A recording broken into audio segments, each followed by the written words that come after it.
रवि प्रदोष व्रत कथा। एक ग्राम में अति दीन ब्राह्मण निवास करता था। उसकी साध्वी स्त्री प्रदोष व्रत किया करती थी। उसे एक ही पुत्र रत्न था। एक समय की बात है, वह पुत्र गंगा स्नान करने के लिए गया। दुर्भाग्यवश मार्ग में चोरों ने उसे घेर लिया और वे कहने लगे कि हम तुम्हें मारेंगे नहीं, तुम अपने पिता के गुप्त धन के बारे में हमें बतला दो। बालक दीनभाव से कहने लगा कि बंधुओं, हम अत्यंत दुखी दीन हैं, हमारे पास धन कहाँ है? तब चोरों ने कहा कि तेरे इस पोटली में क्या बंधा है? बालक ने संकोच कहा कि मेरी माँ ने मेरे लिए रोटियां दी हैं। ये सुनकर चोरों ने अपने साथियों से कहा कि साथियों, ये बहुत ही दीन दुखी मनुष्य है, अतः हम किसी और को लूटेंगे। इतना कहकर चोरों ने उस बालक को जाने दिया। बालक वहां से चलते हुए एक नगर में पहुंचा। नगर के पास एक बरगद का पेड़ था। वह बालक उसी बरगद के वृक्ष की छाया में सो गया।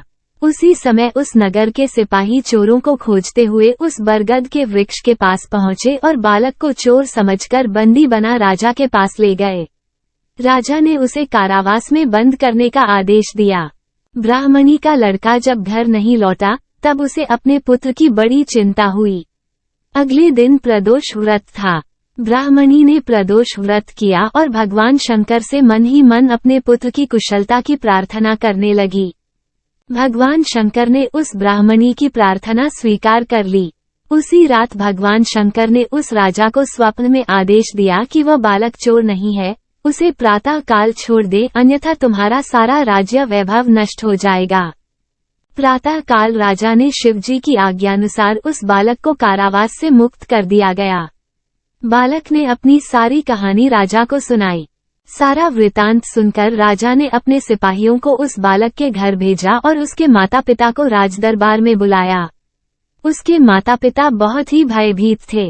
राजा ने उन्हें भयभीत देखकर कहा कि आप भयभीत न हो, आपका बालक निर्दोष है। राजा ने ब्राह्मण को 5 गांव दान में दिए, जिससे कि वे सुखपूर्वक अपना जीवन व्यतीत कर सकें। इस तरह ब्राह्मण आनंद से रहने लगा। शिव जी की दया से उसकी दरिद्रता दूर हो गई। अतः जो भी मनुष्य रवि प्रदोष व्रत को करता है, वो सुखपूर्वक और निरोगी होकर अपना पूर्ण जीवन व्यतीत करता है।